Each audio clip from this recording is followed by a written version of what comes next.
Alright, I'm just going to say the bracha. Slowly. Alright. I'm going to read the first part in Hebrew and then I'll read the rest in English. Baruch atah Adonai Eloheinu melech haolam, asher noten haTorah. Amen.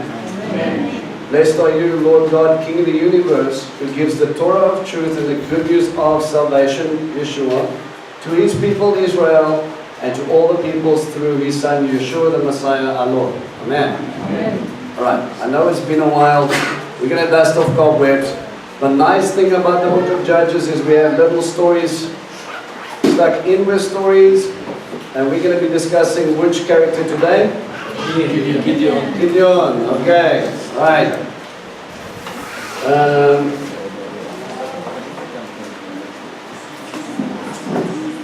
New people, bear with me. I go a little bit all over the place. I say things in Hebrew. If you don't understand, just stick up your hand and go, that's what you're talking about. Right? Okay, don't be scared. A lot of these guys still get confused and they still don't know what I'm talking about, but they're too scared to ask the question. Alright, because they should know. Okay, so we have the man called Gideon. How do we start a book? How do we start? First word. Yeah, with the first word. Alright, we start off with, if this is about Gideon, and names mean stuff, I look up meanings of said name. What does Gideon mean?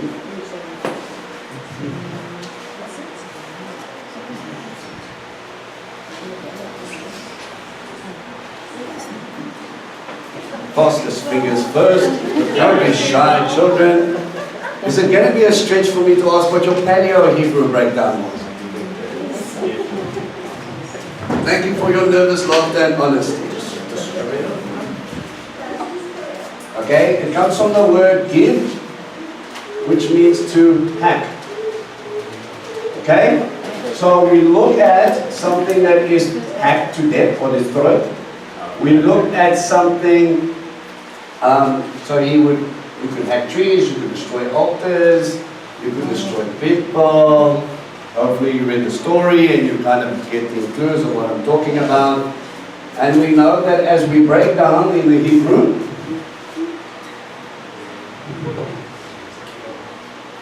Gimel, Dalet, Ein, Vav, Nun, Sofit. Right? Gideon. Right?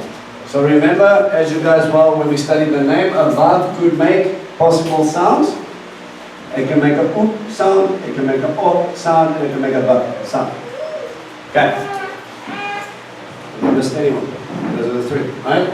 Okay, so Gideon, each letter dating back, when we look at the Paleo Hebrew, basically think of hieroglyphics. Each picture meant something, right? So if I look at Aleph, the first Hebrew letter, it's the shape of an ox head. That means first, or strong, or ox. Not that complicated. I saw an ox. You would draw an Aleph. And slowly but surely they change. What we miss is, sometimes we have hidden meanings within. Gimel, gather. Dalet, to the door, all the way. Ein is the eye, so he sees. Vav is a nail, tempe, or a nail. Okay? That's something that attaches to or secures. And then the nun is a little fishy, which is the seed. And I'm talking about little fishes in procreation. Okay? So, which means life. From the seed of man. No, Gideon's name means that he will gather to the way so they may see the nail or secure life. Okay. Like I said, if everything points to Yeshua, I should understand Gideon and Yeshua at the same time. I will gather to the way. Who is the way? Who's the door? That we may see, have our eyes open. Didn't he heal the man that was blind? He says, now I see. Spiritual eyes were open, just like Shaul, Paul, to the nail which will bring life. Who is the seed of life? Yeshua himself. Right. So we see a picture of Messiah written down in one judge's name. What number of judges is he in the listing? Deborah was judge number 47. Okay, let me help you. This is the 5th judge. So Deborah was the 4th. Now, if we understand Gematria, and Gematria gives us inklings of, every time we see the number 5, it's normally attached to something. What does the number 5 normally tell us? Points back to Torah. Torah equals who? Yeshua. And all of a sudden, we see hidden things written out about Yeshua in Torah that will bring life. Scripture says this will be life for you. And we haven't even got to verse 1 yet. Are we all happy? Okay, you with me? You guys? Alright, just bear with me. I know the first couple of lessons get a bit much. Alright, so we're looking at Gideon. Now, with that in the back of your mind, we're going to start to unpack the story. Okay, I'm going to read from one verse up. Then the land rested for 40 years. So 40 years of rest after Deborah and Barak, and then came and they took on which group again?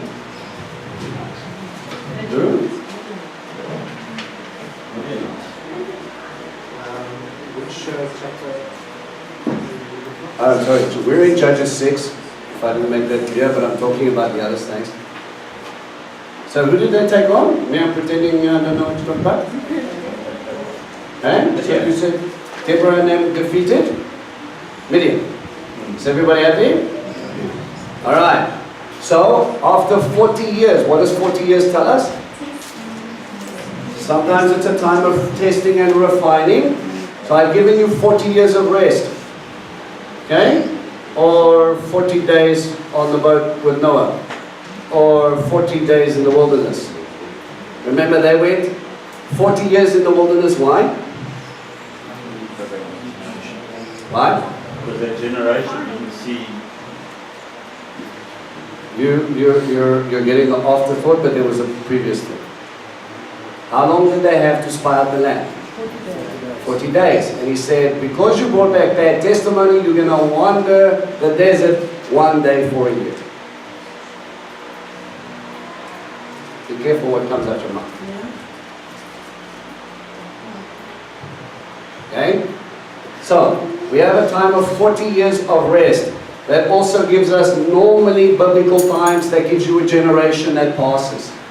Okay? It says that you will live for 70 years, 80 years if you're strong. But that was not the norm. Okay? The reason people passed away, or the reason people were married by the time they were 16 years old, is because they were normally dead by 40. Okay? So we have a much shorter lifespan. That's just why when you hear of Abraham's age, Moses' age, and all of these guys, people are marveled at how long they live. It was a testimony unto self. You're saying, look at my servant, he is full of life. Why? Because he goes to the Father, and that's his source. Alright? So 40 years of rest. But the people of Israel did what was evil from Adonai's perspective. So Adonai handed them over to Midian for 7 years. Here we go again. Our neighbors come in and they get us. 7 being a number of what? Completion, God's plan, perfection. Something along those lines. Midian exercised its power harshly against Israel, and because of Midian, the people of Israel hid themselves in mountains, in caves, and in other safe places. One time, after Israel's sowing season, Midian with Amalek. Alright, who are they?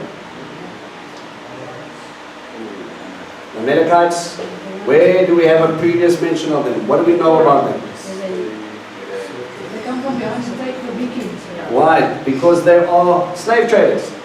Right? Remember, they attacked Moses' caravan and Joshua went out to go and fight against them, and Moses was sitting on with Aaron and Hur holding up a staff, and it says whenever his arms were up, they were winning, and whenever I got tired, we started to lose. God teaching Joshua a lesson as well. Don't think that it is by your strength and the people behind you that you won this victory. It was through the supplication of my servant who's sitting on the mountain.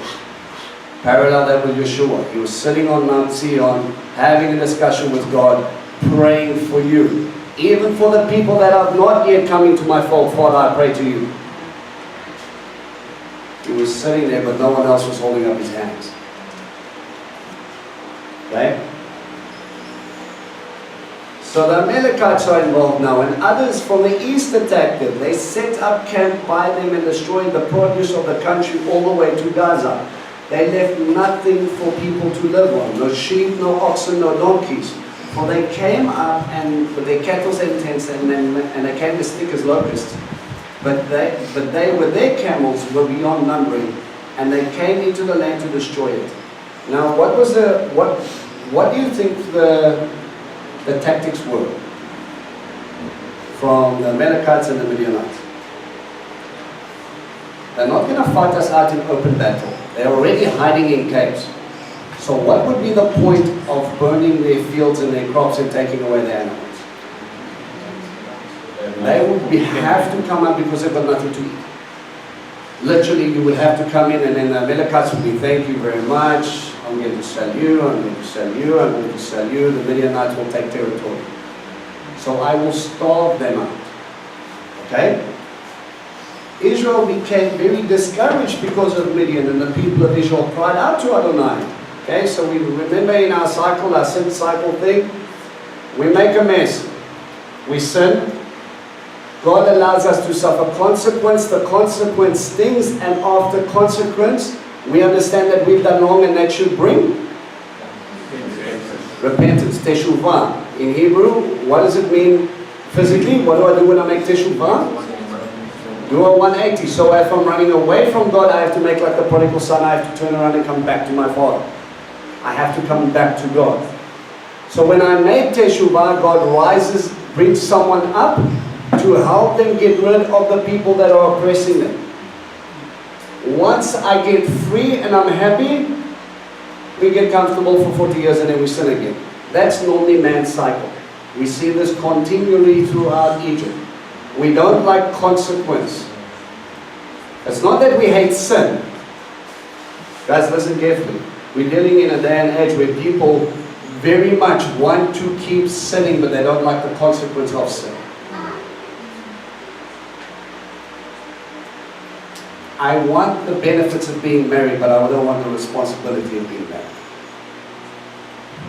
So what does the world tell us to do? Is it completely normal to live together for a while before we decide, and if we don't, it's okay?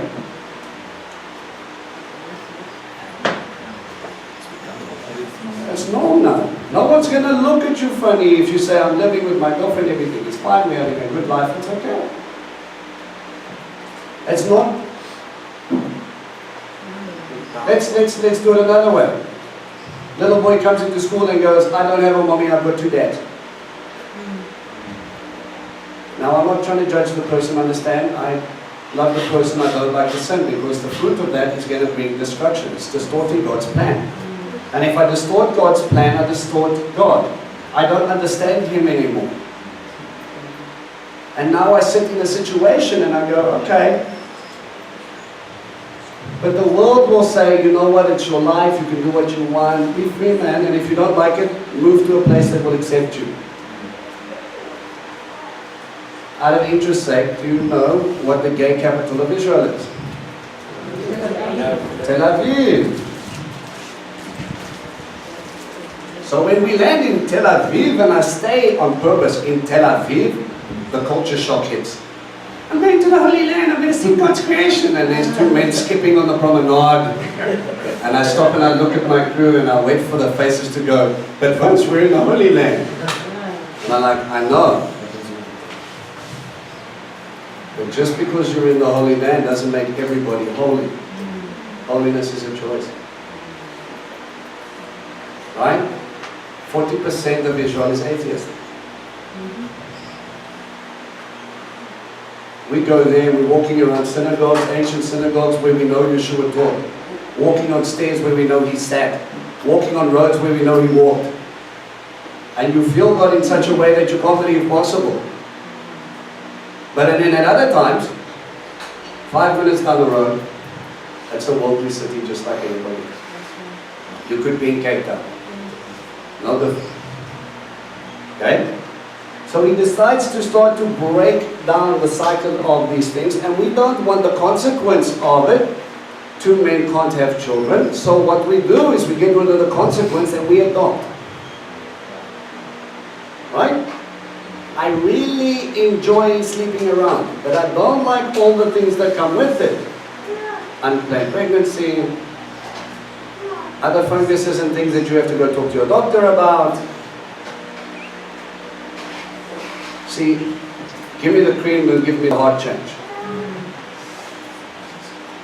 I'm not being a bit rough here, but guys, this is the mentality we're dealing with. What I'm showing you is, Israel was no different. Okay? What should have brought freedom and challenge, God lovingly stops, allows people to come into their lives, allows people to oppress them so that they get to the point where they cry out to Him. When things are good, I don't need to cry out. When things are bad, people generally do. Sorry to ask, but when something happens to us and we have consequences, how do we know that the consequences are because of our sin or because we are possibly being tested by Hasatan to see how strong our faith is, or even being tested by Abba to see how strong we believe in Him? Very good question. Right? With anything, you go back to the Father. Now, what we've generally experienced is that if you do something wrong, you normally get a conviction. And you go to Father and say, Father, if I've erred in any way, and if I've sinned, forgive me, and the conviction stops. Because forgiveness from real repentance, He doesn't need to convict you anymore. Just learn from your mistakes so you don't do that. God's just trying to protect you. But if you pray for forgiveness and it carries on, then someone's throwing darts. Okay? Then you need to stop and ask the question, well, if it isn't something that I might have done in error, Father, then show me what's happening, and then it's probably attack. And if Abba sits there and he smiles and he goes, don't fear. Daddy's here.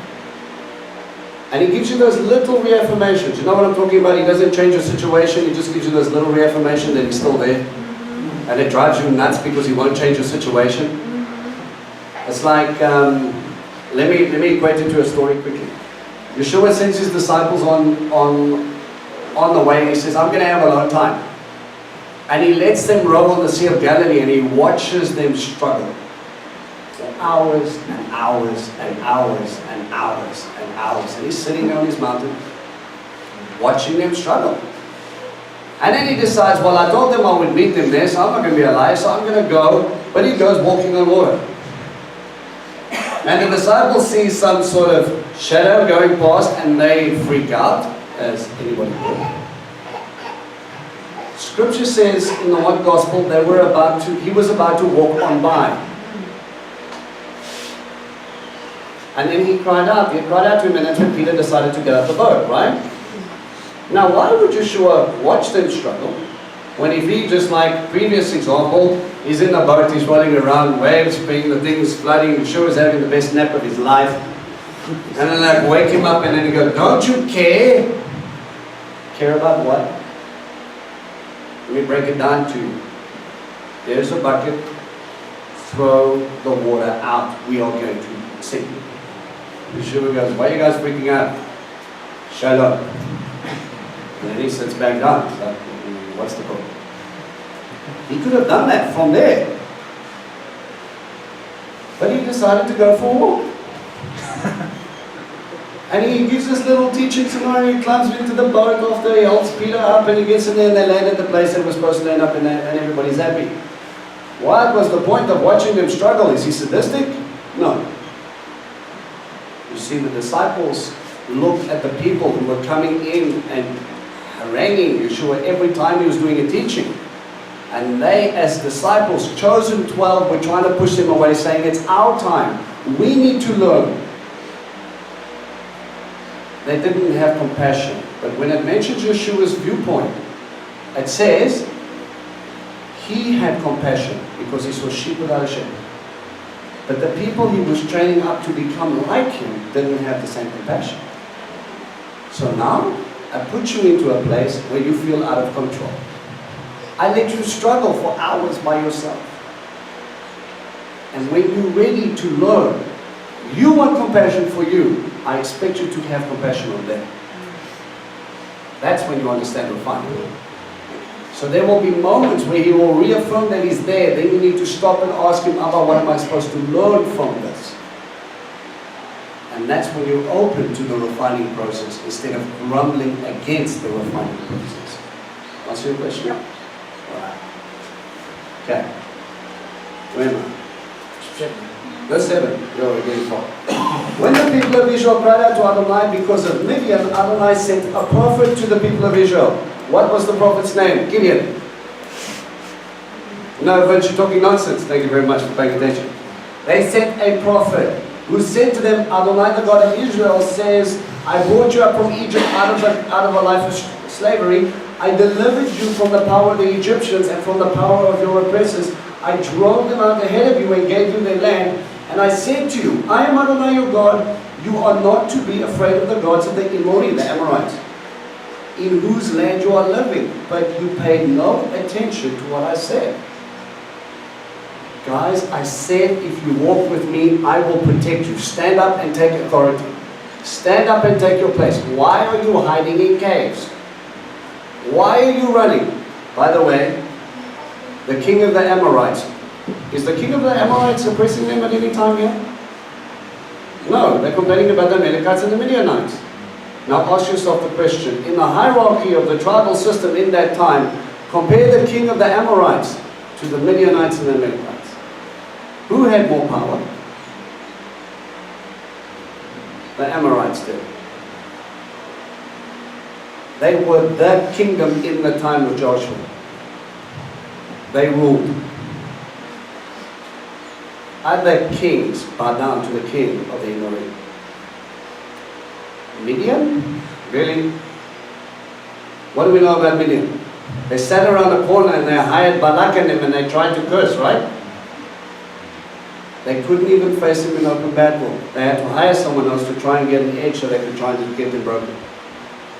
The Amorites went out full battle gear and they said, you come here, we're going to have a conversation. These are completely different. These are small villages compared to the king of the Amorites. So he's saying, if you guys did not understand what we did to Egypt, who made the king of the Amorites look small, and you didn't understand the Amorites, why are you threatening and freaking out about a Midianite? And an Amalekite? We've defeated so much more. Stop acting like slaves. Stop acting fearful. Stand up and be my chosen nation. Stand up. You believe I'm real?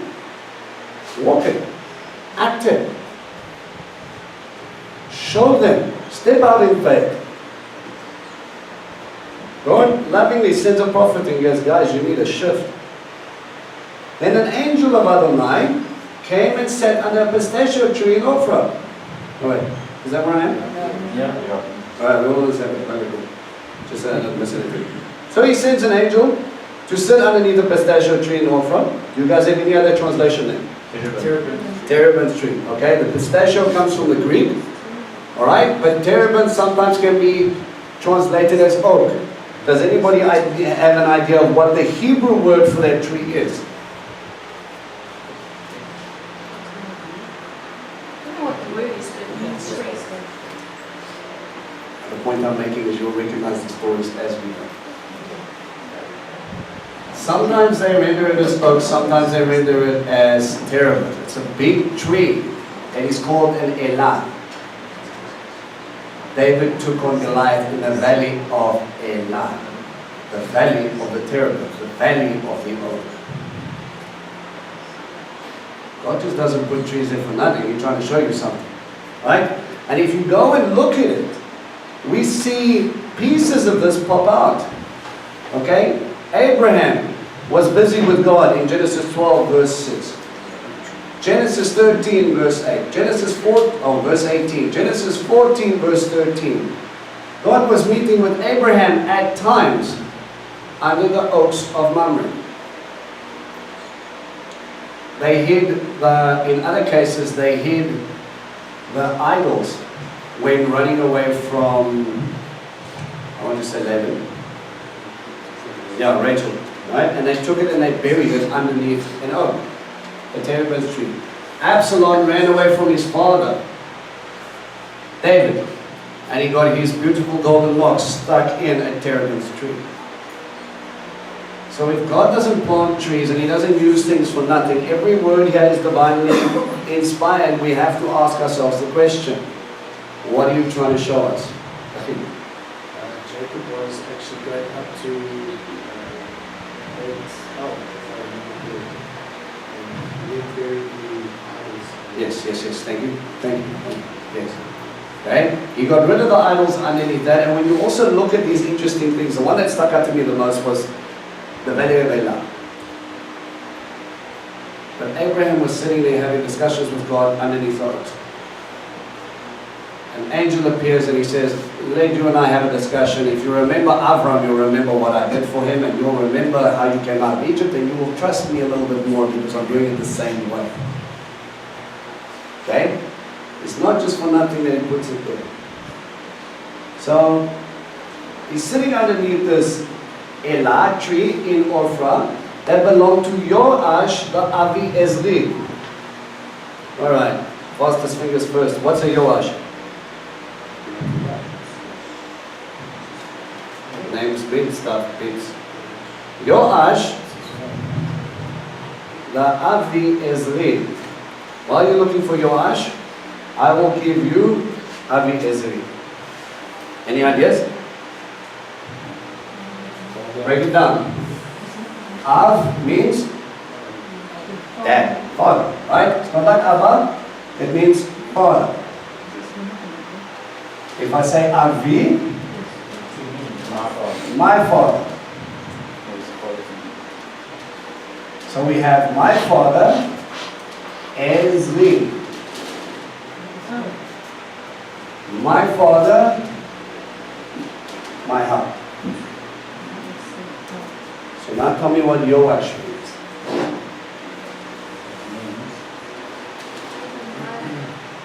Given by the Lord. Okay? This one says given by the Lord. Given by the Lord, or God hastened.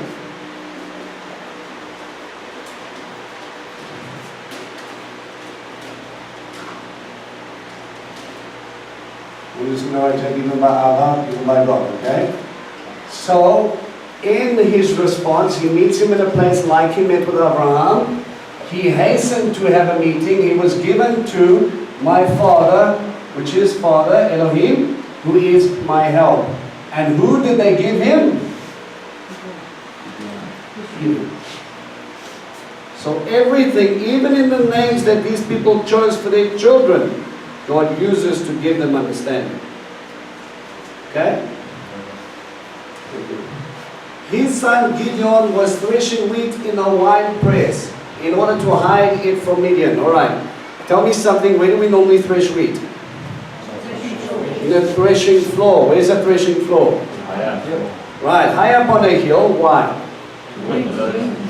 Right, okay, so we want to basically bring it up in a high place, not in the depths of the valley. We want to create a little place there, maybe like a little stone bucket. We take a winnowing fork, which is a two-pronged fork, and we flick up the wheat. Alright, and what happens is the wind blows away the fluffy bits. They call that the chaff. That goes bye-bye. Can I use chaff? No. It has nothing for me. The wheat itself falls down because it's heavier. So when Yeshua talks about, I'm going to use my winnowing fork and I'm going to sift the wheat from the chaff, now you understand. The Ruach is going to push and I'm going to separate the people. Just repeat it. The Ruach, the Holy Spirit, is going to push and I'm going to separate my people. That which belongs to me will stay. That which doesn't will move on. Okay, but we don't see Gideon sitting in the threshing floor, loud and proud, looking at my lovely wheat. The little bit that I have, I'm in a wine press. And what do we know about a wine press? Not used for wheat. Not used for wheat. We don't care where we put it really. It just needs to be something close. And it's normally pretty low because the basin itself has to go in a slight gradient.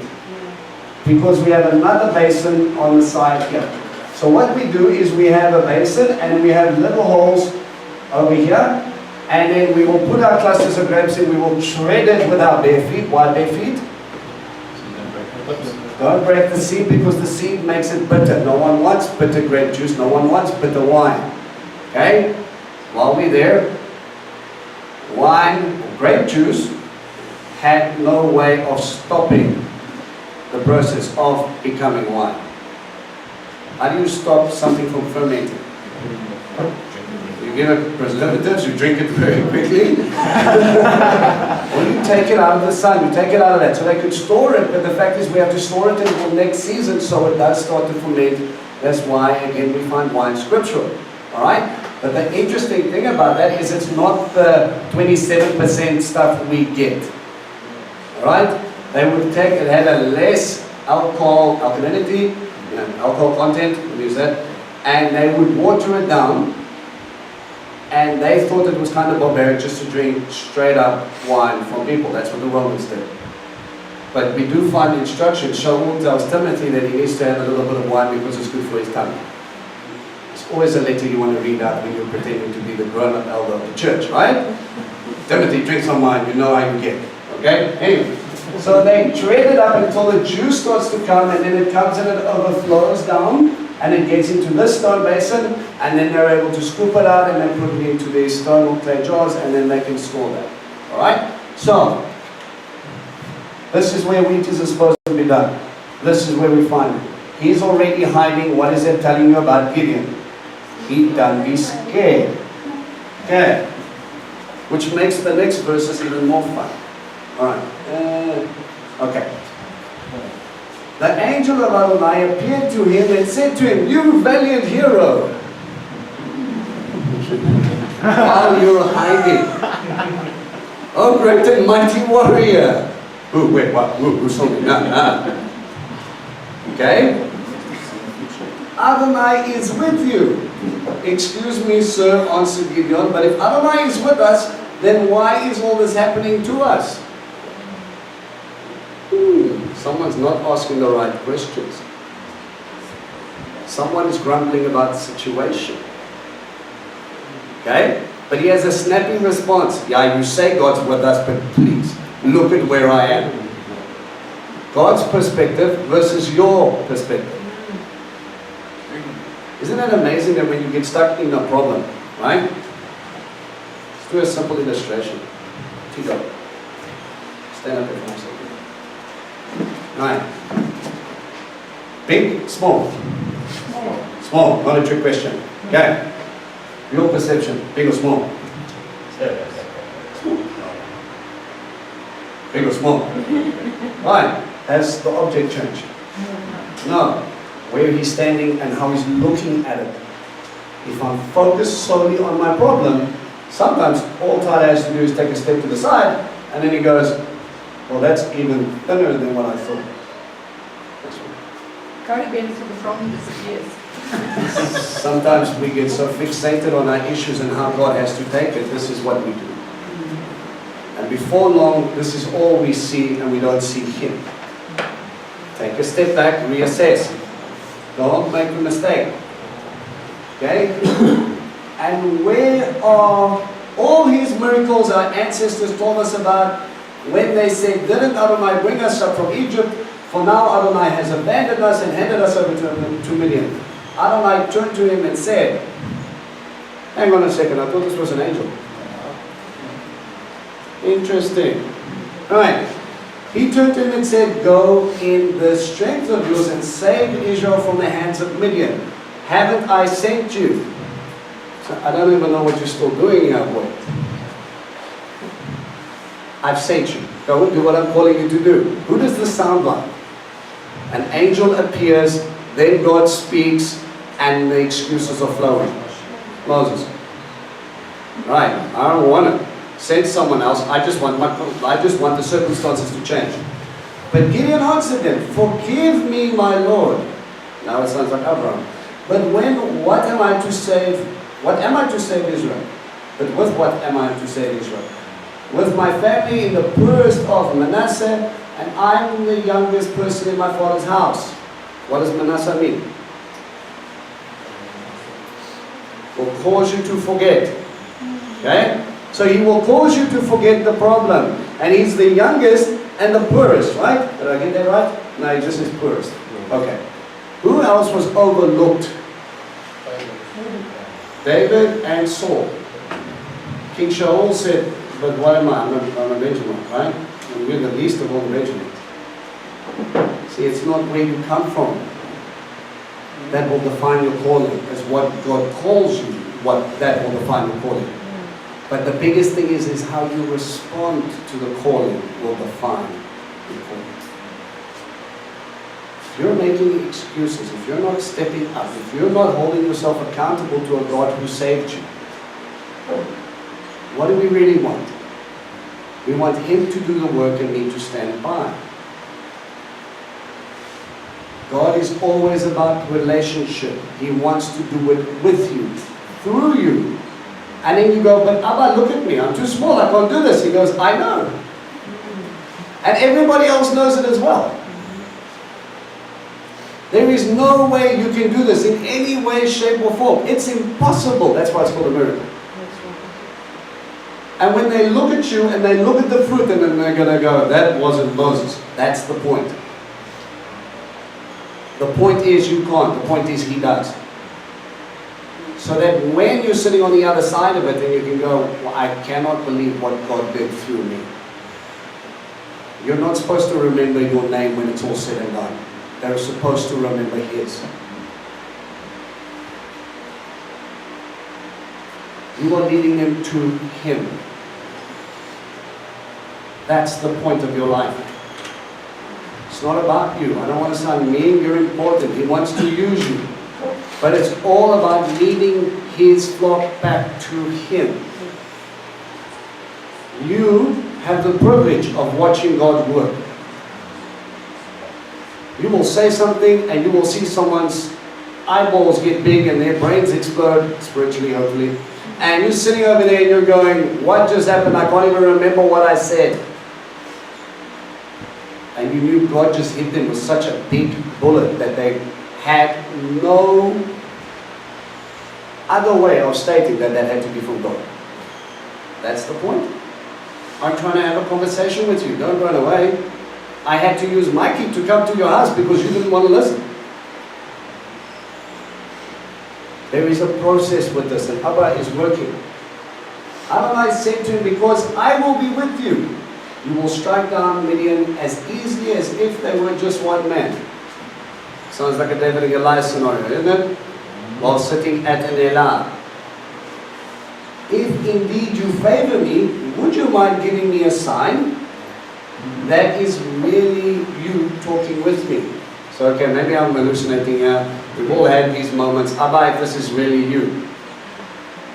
Please don't leave until I go and return with a gift and a present and present it to you. He replied, I will wait until you come back. Gideon went in, cooked a young goat, and made matzot from a bushel of flour.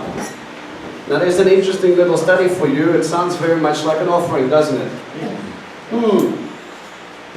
He put the meat in the basket and the broth in the pot, brought it out to him under the pistachio tree, under the Elah, and presented them. The angel of Adonai said to him, take the meat and the matzot, lay them on a rock, and pour out the broth. Gideon did so, and then the angel of Adonai reached out with the stick he was holding, touched the meat and the matzot, and the fire shot up out of the rock and burned the meat and matzot. Now, who does that sound like?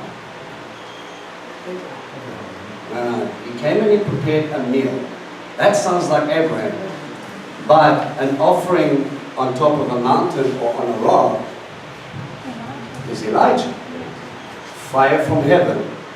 And when you look at Torah and the way everything ascends to God, and he says it's a sweet aroma, notice again the stuff he's given is completely biblical, incorrect in sacrifice. I've accepted your offering, is what God is saying. I get people bumps, it's exciting.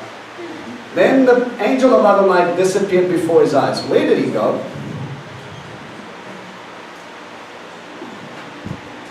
Do angels ascend or descend?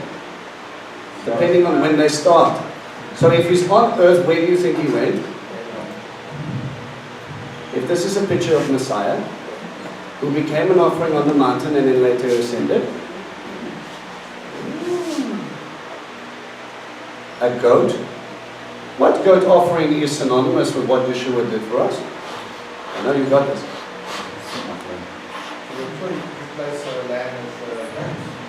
Sin offering, as well as a Yom Kippur offering, Pesach as well. Interesting. So he's trying to tell us that he's operating in the same realm. Right. Gideon realized that he was the angel of Adonai and said, "Oh my Lord Adonai, because I have seen the angel of Adonai." Look, what does the word angel mean? While I say before we get confused. Just means messenger. This could be Yeshua incarnate having a conversation. It could be God himself. Okay? Things get more complicated when it's part of the triad. But anyway, let's go there. Because I have seen the angel of Adonai face to face. But Adonai reassured him, "Shalom to you, don't be afraid, you won't die." Sounds like Moses again. Right? Having these conversations. Who was it? Yaakov, who wrestled with an angel, who was called later an Elohim, who was also said, he named the place Penuel, which means face of God. So was it just an angel? Does an angel have authority to bless? It's a possibility that it is Yeshua. It's a possibility that it was Elohim himself. Just like Abraham met with God. Just like he continues to do the same thing here. God comes to you. He has a conversation with you. He listens to all your moans and gripes and he goes, "I can't do this." And he's like, "I'm sitting here with the cosmic power of the universe in my left pinky. I think we got this. You just have to show up. And I'm choosing you." Get that into your head. It is you that I'm lifting up to reflect me. You will gather to the way so that they will see the nail to bring life. You will attach them to my house. Then Gideon went and built an altar there to Adonai, and he called it Adonai Shalom. That Adonai should be in all caps. Yud Hey Vav Hey Shalom. He revealed that name to Moses. Roughly speaking in English, it's a three-part name that means I was, I am, and I will forever be. He does not change, and he's operating in the same realm now. Just like I was with Abraham at an oak, I'm going to be with you. And David, don't stress about it if I was with Gideon. And he will strike down a nation as if it was one man. Goliath represented the entire nation of the Philistines. I will be with you. If Gideon could do it, David don't even question. Okay? To this day, it remains in Ophrah of the Avi Ezri. So to the time the book was compiled, it was still there. That very night, Adonai said to him, "Take your father's bull, and the other bull, the 7-year-old, 7 again, destroy the altar to Baal and that belongs to your father." Oh, here we go, family feud. Cut down the sacred pole next to it. What is the sacred pole? Right, the Ashtorah, or every Baal needs his wife. Okay, what does Baal mean in Hebrew? Landlord, master, or husband. Alright, it's a counterfeit. If you're the bride of Christ, you cannot bow down to the Baalim. When you come out and you've betrayed yourself to God at Mount Sinai, and you are the bride that belongs to God, the great Yud-Heh-Vav-Heh, and you come out and you face Baalim and his betrothed, you start to see the context of why he says, don't call another one your husband. I am your husband. Right? So he's going to tackle this thing. If you believe it, you're going to break this thing, my boy. This is what's holding your people back. And build a proper altar to Adonai your God on top of this strong point, on a high place. Then take the second bull and offer it as a burnt offering, using the wood of the sacred pole you cut down. How many of you would use the wood from a carved image to burn up a bull as an offering? But what does a lay offering mean to God? What is the point of a burnt offering? It means complete surrender. It's not a coincidence. It goes all up, nothing for everything of that bull is burnt up and it goes to God. Everything of yourself becomes that offering. That's what you're saying. I'm surrendering. Everything of me will obey. Guys, the offering system was to show God your heart. That's all it was about. If you were concerned about your sin, you weren't concerned about the cost of dropping, if you were a king, a bull. Think about if you mucked up so bad that you would stand up and say, now for instance, we got a bull today for 20,000 rand. And you would take that 20,000 rand bull and go place it before their place and say, publicly, I did wrong. How many of you would think twice if it cost you 20,000 rand every time you made a mistake? You know what's funny? We think more about guarding our money than guarding our reputation with Allah. It's called an offering. It's a sacrifice. It costs you. For us, we normally try to deal with it in secret.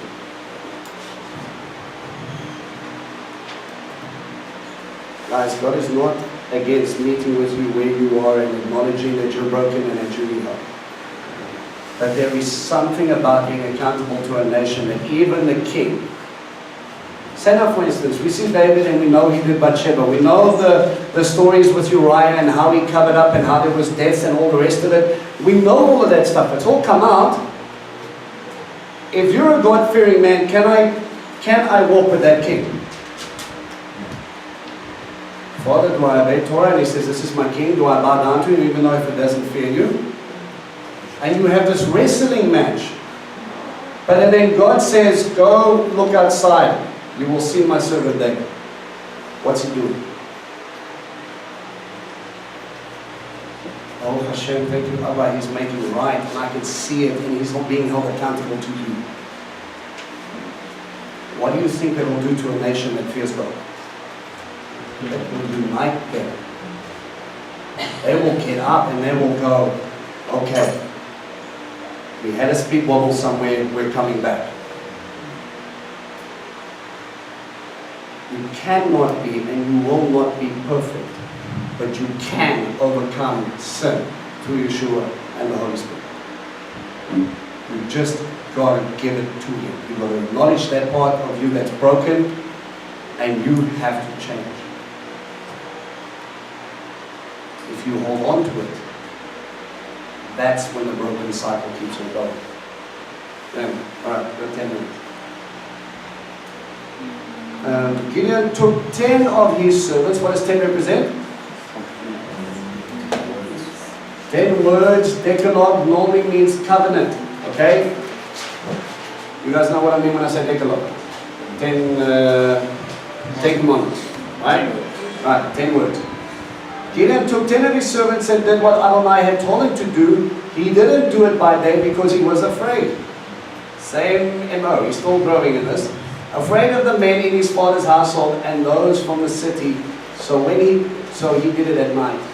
When the men of the city got up the next morning, there the altar of Baal destroyed and the sacred pole cut down and the second bull a burnt offering on a newly built altar.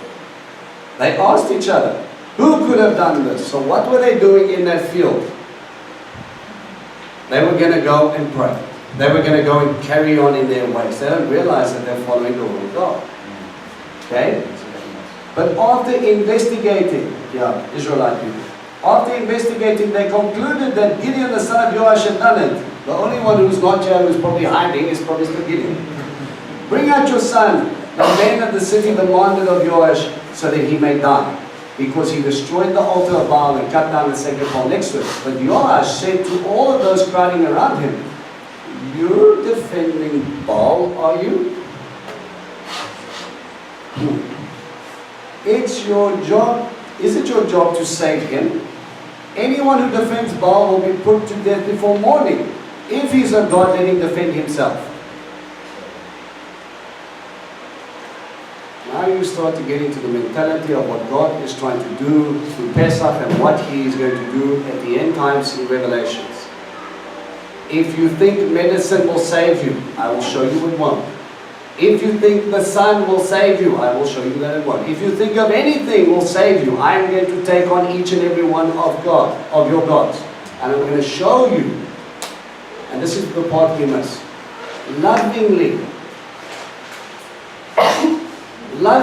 that I want a relationship with you, and what you're trusting in is wrong.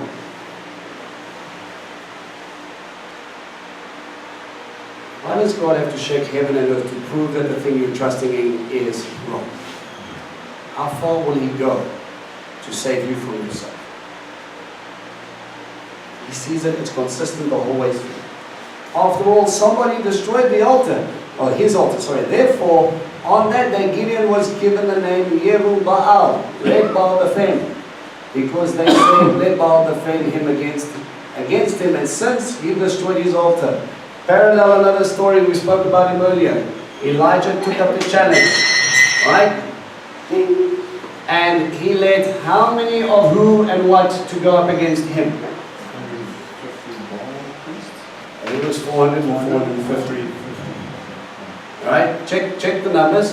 I think it was 400 for Baal and 450 of the priestesses of Ashtoreth. Okay?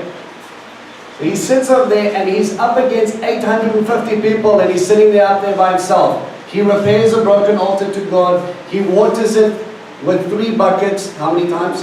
3 times. Was it? 4 buckets 3 times. The equivalent is 12. Right? Don't read the story. Don't just believe what I say. And he mikvahs it for each and every one of the tribes. He washes the stones clean. He repairs the relationship, and he says, Abba, when you're ready, when they're finished shouting and cutting and screaming and all the rest of it, and Elijah poking his fun,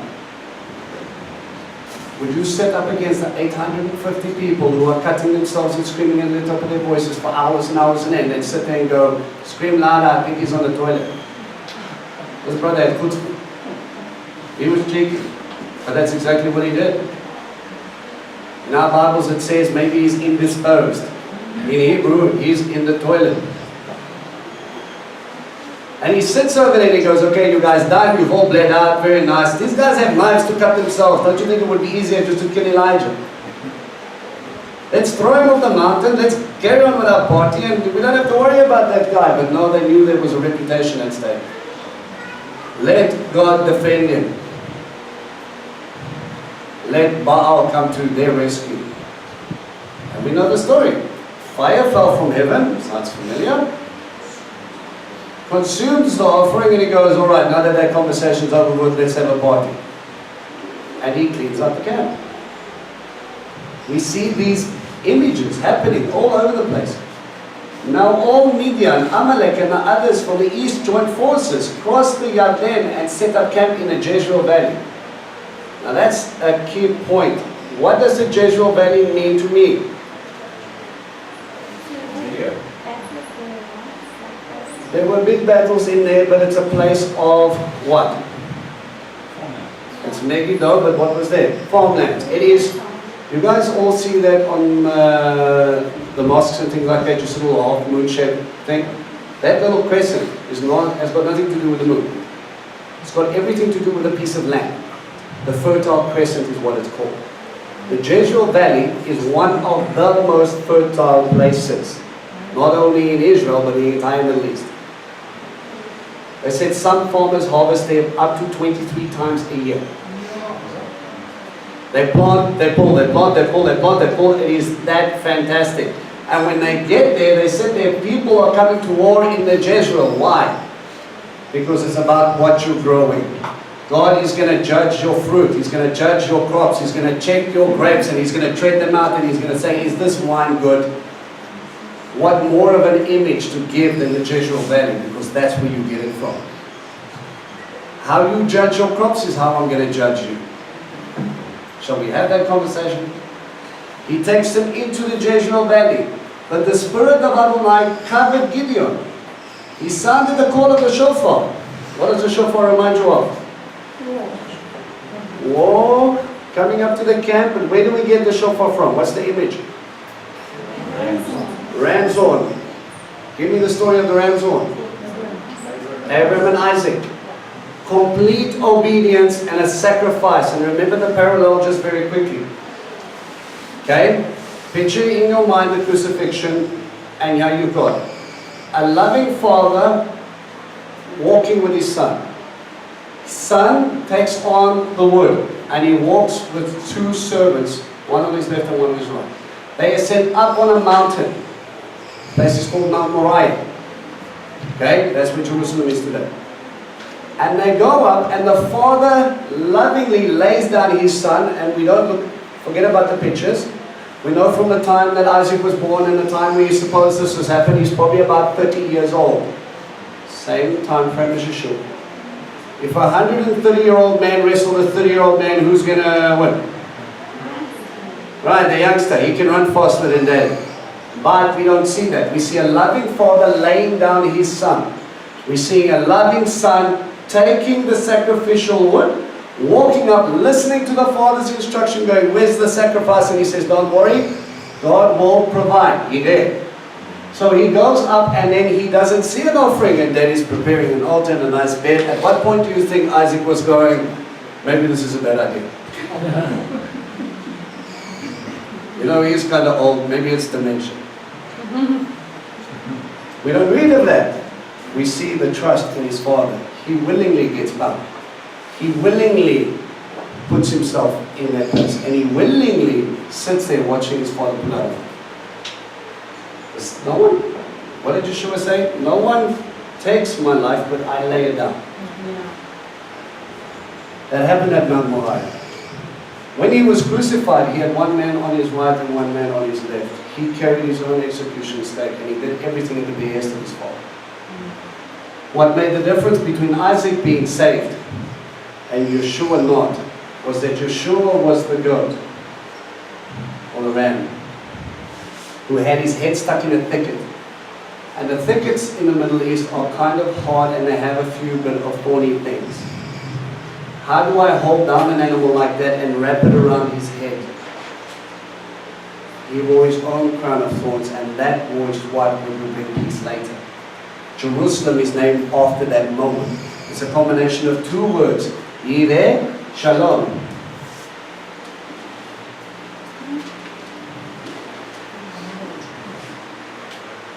God will provide peace. How does He provide peace? Through a sacrifice.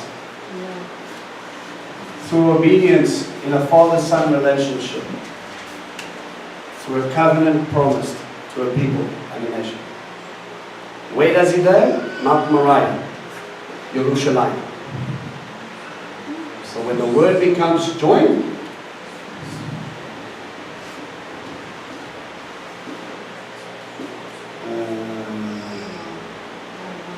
I want to put in a year, but you're lying.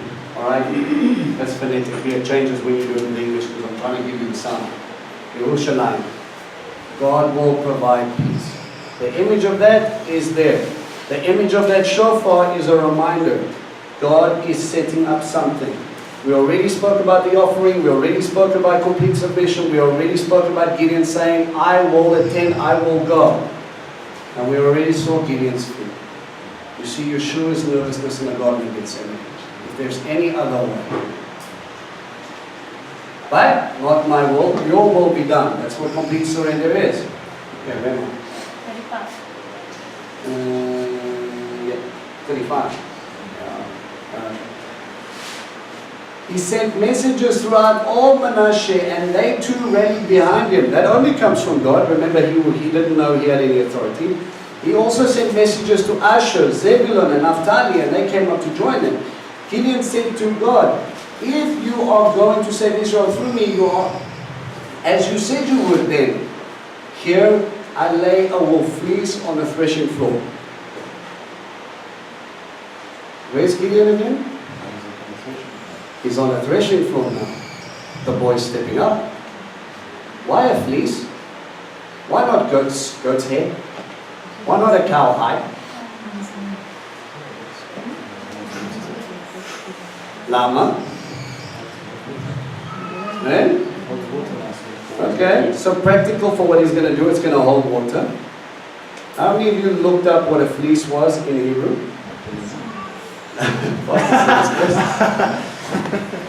Okay? Giza. Okay? Gimel, Zayin, Hey. We break that down into the paleo. You will gather to cut so that he can reveal. Right. But it's a practical thing too. Where else do we see fleece in Scripture? It's not something we really recall, right? Deuteronomy 18 verse 4. That's in the Shema. I will give you your grain, your wine, your oil, and it talks about the fleece. Interesting. In your obedience, I will then bring blessing back to this land. Where are they? Jezreel Valley. What was Gideon also? He was probably someone who tended flock. So he was probably, he knew of shepherding, but he was never called a shepherd. We see all these underlying interesting things that he's trying to say about this. So he goes, he's sitting on the threshing floor. If there is dew on the fleece only. Let's stop a second. Where do we see a dew? What does dew represent? Blessing, manna. I will water it. Israel does not get a lot of natural rain. So how do they get crops all year round? Because God gives it dew. And that dew will bring the grapes, the figs, and all those things into harvest season. So it's literally, he says, may my word fall like dew. Let it nourish your soul. Let it change your heart. Let it bring forth fruit. Okay? So he uses imagery, and again, the fleece is obviously Yeshua, with the blessing that descends from heaven, like the manna, which is sweet as honey. So his testimony will bring us through the Lamb and God sent down. He says, if the dew is on the fleece only while the ground stays dry, I will be convinced that you will save Israel through me, as you said you would. And it happened. He got up early in the morning, pressed the fleece together, and wrung the dew out. A bowl full. One more thing. Bowl full of water. But Gideon said to God, don't be angry with me. He's going back to Abraham status. Because I'm asking one more thing. Typical Middle Eastern thing. These guys love to negotiate. Let me make one more test, please. This time, let it be dry. Only on the fleece with the dew all over the ground. And that is what God did that night. It was dry only on the fleece, even though there was dew all over the ground. Now, how many of you would think that that's a miracle? So God literally has to sit there with a hand or something, and then he just goes, I'm discovering this fleece with gel, just let everything go. Don't worry, Gideon will understand, and then he backs away slowly and he goes and carries on about his business. Why would God go through all of that trouble to point out something so small? Because if you get it and you believe it and you walk it and you live it out, others will follow and they will come back to me. Their prayers were answered. They cried out to me, Gideon, my responsibility, my testimony is on the line. Does God answer prayer? How do I know that? Is it something intellectual, or do you actually see things change in the physical? People come up and then they say, I've got a sore foot. And we go, okay, well, let's give this a go. Allah, would you mind just stopping for a second while we pray for this person? We lift them up to you and we say, will you bring healing? And there's healing. If you are struggling with whether He's real or not, you will wrestle with that moment forever. Because you know, Vince is not a doctor, and all he did was sit there muttering words and saying, Abba, I can't do this, please do this. And somehow you walked away, and you were changed. What does that do to your heart condition? One of the biggest revelations in every believer's life is the beginning one. Hang on a minute, He's real. That moment when He answers your prayer and He exists and you cannot deny it. If God is real and He said this about me, can I deny it? Gideon tested twice. But what we see is, Father, please be patient. I really want to do right by you.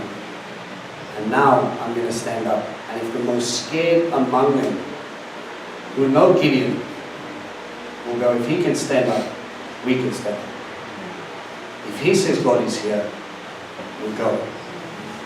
And when it's all said and done, as we will read in the next chapter, Israel's heart changes because one man chose to submit, to be about kingdom, and to walk out His faith. Any questions or thoughts? Go for it. Great time is every time.